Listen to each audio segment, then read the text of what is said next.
Goeiemôre, dit is Woensdag die 4de Februarie.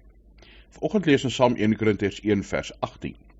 Hier skryf Paulus: Die boodskap van die kruis is immers dwaasheid vir diegene wat verlore gaan. Maar vir ons wat verlos word, is dit die krag van God.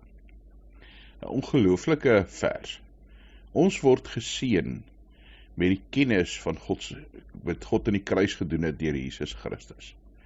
En daarom is dit vir ons God se krag. Besef ons wat God daar kom doen het. Baie mense besef dit nie. Die Jode het gedink, om aan 'n kruishout te sterf is 'n vloek. Die Grieke het gedink, wat maak het saak dat hy God sterf? Dit beteken mos dat hy nie sterk is nie. Maar die kruisverhaal gaan verder. Dit gaan oor die opstanding ook. Dit gaan daaroor dat ons verlos is, dat ons besef, maar dis hoe God ook vir ons 'n plek voorberei, vir ons welkom en tuis maak by hom. Mag jy hierdie seën wat God deur sy Gees in jou geopenbaar het, die kennis van die kruis, verstaan van die kruis, 'n verstaan van dit wat God in Christus kom doen het, mag jy dit koester en bewaar, en mag dit in jou groei tot 'n sterk en 'n ywer geloof vir die Here. Hemelse Vader, dankie dat ons vir U kan lewe.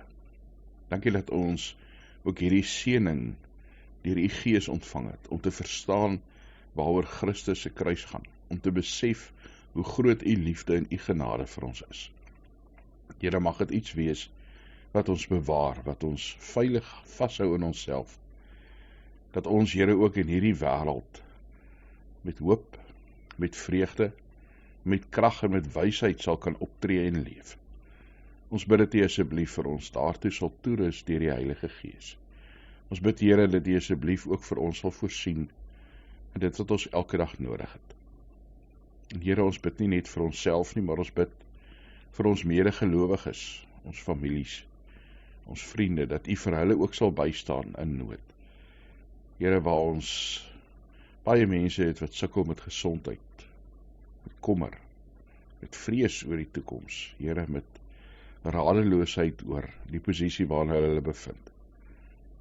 Wil U die een wees wat uitkoms bied, genesing, krag.